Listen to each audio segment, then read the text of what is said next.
Hello friends, எல்லோரும் எப்படி இருக்கீங்க? எப்படி இருக்கன்றது இருக்கட்டும். ஃபஸ்ட்டு நீ என்னம்மா கரண்டி வச்சு என்னமோ பாலை கிண்டிகிட்ருக்க? உனக்கு என்னம்மா ஆச்சு? நீ நல்லா தான் இருக்கியா அப்படின்னு கேட்குற உங்கள் மைண்ட் வாய்ஸ் எனக்கு நல்லாவே புரியுது. இன்றைக்கி நம்ம என்ன பண்ண போகிறோன்னா, பால்கோவா தான் பண்ணலான்னு இருக்கேன்.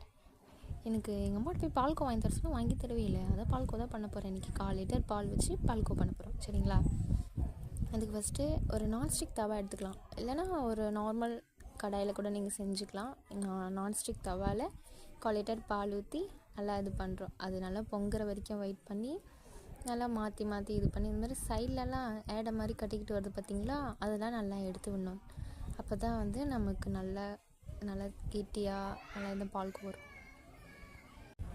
இதுமாரி சுற்றி இருக்கிறதுலாம் நல்லா எடுத்துக்கிட்டே வரணும். ஒரு குறிப்பிட்ட ஸ்டேஜில் அது கெட்டியானதுக்கப்புறம் நான் 2 ஏலக்காய் சேர்த்துருக்கேன்.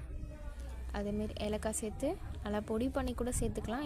நான் அப்படியே நசுக்கி அப்படி போட்டுக்கிட்டேன். அதை நல்லா கிண்டி விட்டுக்கிட்டே வரணும். இப்படி கிண்டிக்கிட்டே இருக்கும்போது ஒரு குறிப்பிட்ட ஸ்டேஜில் நல்லாவே பால் நல்லா திக்காகிறது உங்களுக்கு நல்லாவே ஃபீல் ஆகும். என்னோடய வாய்ஸ் நல்லா இருக்குன்னு சொன்னதுக்கு ரொம்ப ரொம்ப தேங்க்ஸ். இப்போ பார்த்தீங்கன்னா பால் ரொம்ப திக்காக இருக்குது இல்லையா? இதை சுற்றி அந்த ஏடை மாதிரி வருதில்ல, அது நல்லா எடுத்து விட்டுக்கிட்டே வரணும். அப்படி எடுத்துக்கிட்டே வரும்போது பாருங்கள் நல்லா கொதிக்குது. இது நல்லா ஒரு கெட்டியாடும். இதை பாருங்கள், இந்த கன்சிஸ்டன்சிக்கு வரும். வந்ததுக்கப்புறம் அதில் நான் 3 டேபிள் ஸ்பூன் சுகர் ஆட் பண்ணிக்கிறேன்.